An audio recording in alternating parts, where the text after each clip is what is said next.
Oi, oi. So this, ladies and gentlemen, is WCW Saturday Night, April the 18th, 1992. Yeah, I know. Yeah, I'm 31 years behind. That's not the point. The point is this is your WCW Saturday Night review.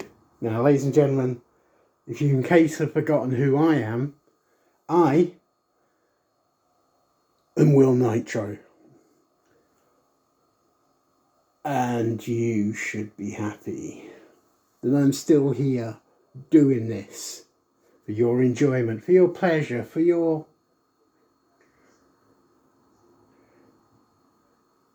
happiness. Yes. So, the opening match of the evening was Scotty Flamingo, who was a wrestler, and he was accompanied by the best guitarist in the world, JT Southern. What? Okay, fair enough. But yeah, and Scotty Flamingo took on Johnny Rich, and the winner was Scotty Flamingo. Most of this match, JR Dusty Rhodes, the legend that is, was, and always will be, Dusty Rhodes.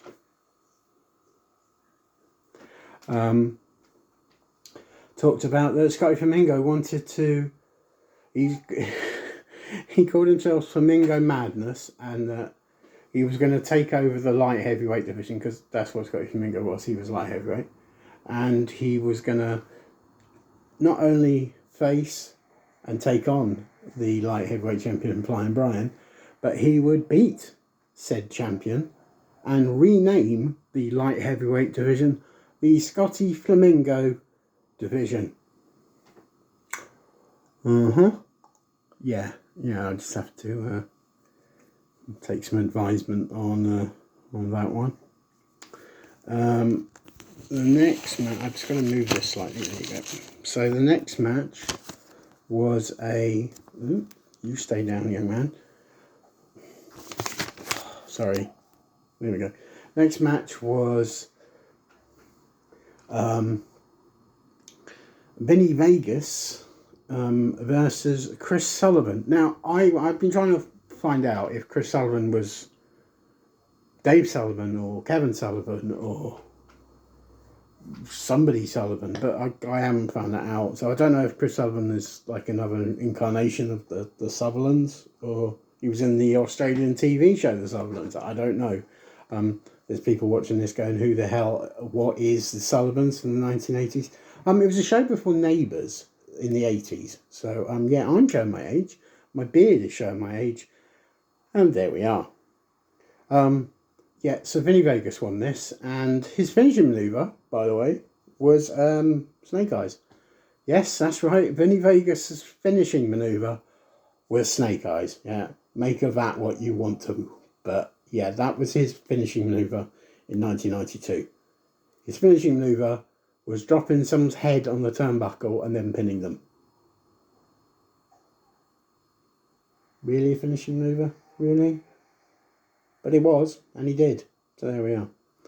The next match was the WCW World Tag Team Champions in non-title action, as Arn Anderson and Beautiful Bobby took on Terry Bronson and Joe Cruz. Now, when I was watching this match, I know Arn Anderson and Bobby Eaton are probably two of the best wrestlers, per se, of all time. Not just tag team, but just like... and then, so I was watching this match, and there's a guy who I thought was Terry Bronson, was actually Joe Cruz. He's the one that had the longer hair and a beard. It was me thinking that was Terry Bronson. Lo and behold, I was wrong. Well, as it turned out, Mr. Cruz went down to the 3 when Beautiful Bobby jumped off the top rope with the Alabama Slam, the leg drop, and that was all she wrote. And obviously, other matches they went out. Dusty Rhodes in this whole match just kept going on about the Steiners, and the Steiners were going to prove that they were going to become the World Tag Team Champions again. We'll see. We'll see if that leads to a match at Wrestle War. which it doesn't, by the way. More on that in a minute. The tag team match, there was another tag team match next. It was Z-Man and his tag team partner, Marcus Alexander Bagwell. God, that's a long name. I'm glad he changed it later in the 90s. They took on the tag team of Randy Starr and Sergeant Buddy Lee Parker, who was representing the State Patrol. I haven't really got much to say about Buddy Lee Parker. As I said in previous videos, if you need to know about Buddy Lee Parker, just watch Louis Theroux. That's all. That's all you need to know. And obviously Z-Man and Marcus Alexander Bagwell, when's his name going to end? They got the victory via pinfall. So well done to them. Yes. In this match, Z-Man, it was announced that Z-Man would be challenging Flying Brian for the WCW Light Heavyweight Championship at Wrestle War on May the 17th. So less than a month away, and they've announced a title match. Yeah, woohoo! What a game, what a match this could be. It could be good. It could be good. It might not be. We shall find out. Climbing down the road of relevancy. Oh, did I use that word? Yes, I did. I had it first. And the main event of the evening was a 2 out of 3 falls match between the Dangerous Alliance and Larry Zbyszko, taking on Nikita Koloff. Is Nikita Koloff good? Is he bad? Is he indifferent? Does anyone care? I do. But does anybody else care? I don't know. You have to ask K. Allen Fry. Oh, God. So the first fall went in forever. It was like 15 minutes before we had a first fall.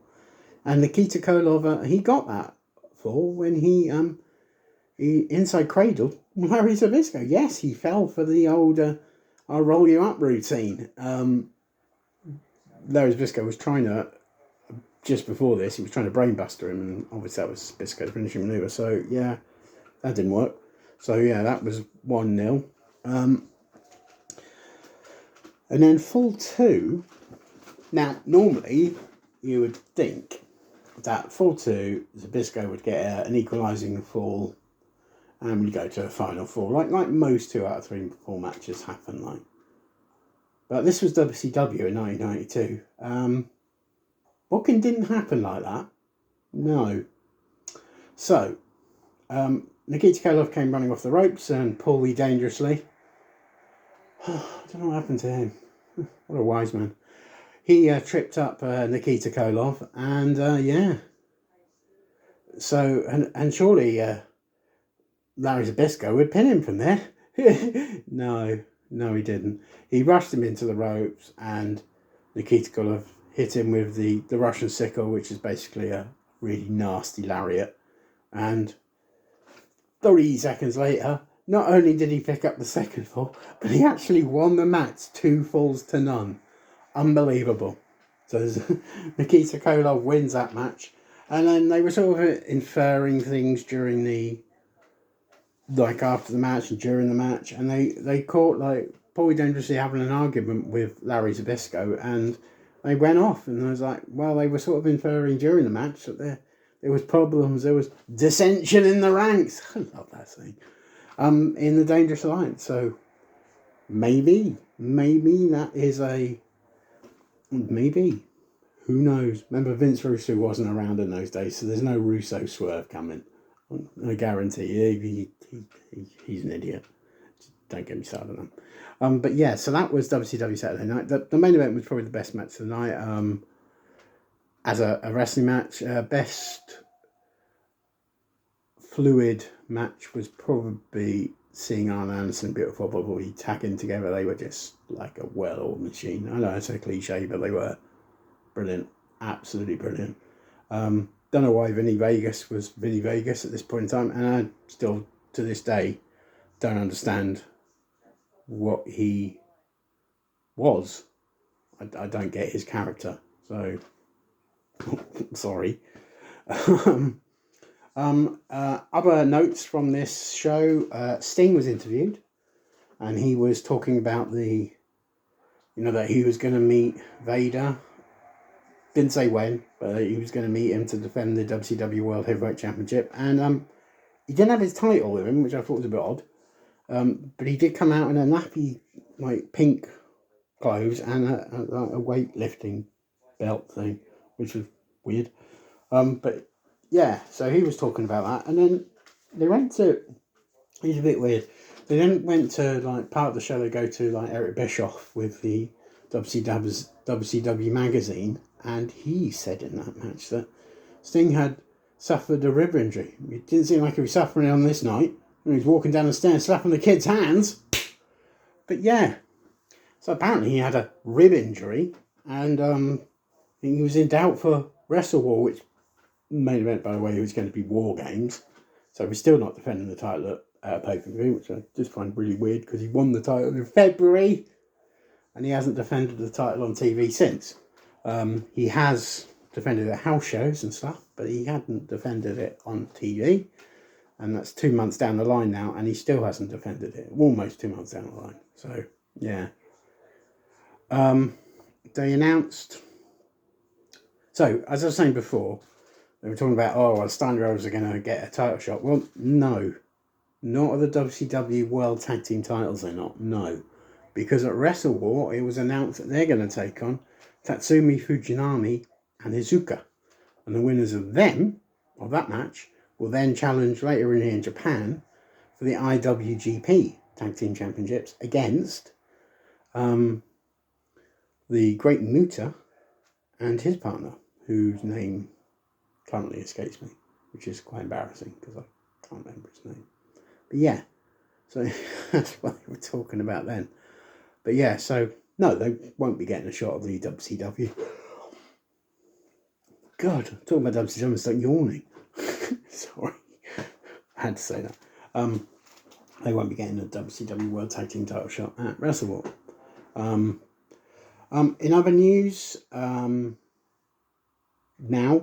like talking like now, I've got gorgeous hair, but then I've always had gorgeous. In other news, so what I do is I write a lot of stuff down, wrestling wise, and I also search for wrestlers.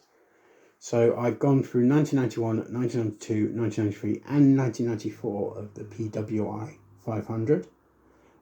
Yes, that's 4 years down. There has been another 28 since then. But yeah, so yeah, So occasionally I will do videos where I will like talk about people in it. I've been meaning to do this for a while, but I just haven't got around to it, one thing and another. But, so the number one in the PWI 500 in 1994 was Bret the Hitman Hart. He was apparently the best wrestler that year. He was a good wrestler. And of course, Bret is not one to hold a grudge. Just don't mention the name Bill Goldberg to him. Oops. Sorry. But yeah, so yeah, now and then I will throw things in. Like, for instance, I'm doing 1995, and I've got up to number 487, which was a wrestler by the name of Steve Debs. Now, Steve Debs was actually, he was well known in South Africa under the name Tornado, and he won their WWP heavyweight title twice. He is probably one of three most famous South African wrestlers. There's actually about five, but the ones that I can remember, there was Danny Britz, Danny Vogues, Steve Debs, Paul Lloyd, and then Paul Lloyd Jr. Now, people will wonder, who is Paul Lloyd Jr.? And I'll tell you who Paul Lloyd Jr. is, because it's going to be quite a while before I get to Paul Lloyd Jr. I can tell you. You might remember him from WWE and the Nexus, because he was in fact Justin Gabriel. And Justin Gabriel is now known in certain circles as PJ Black.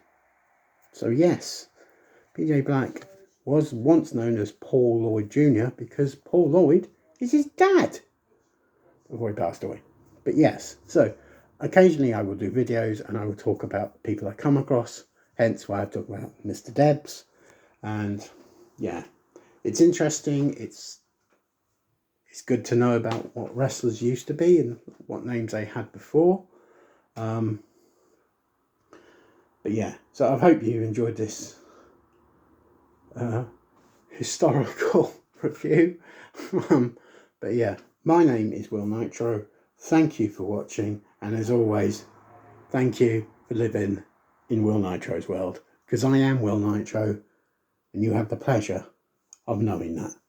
Good night.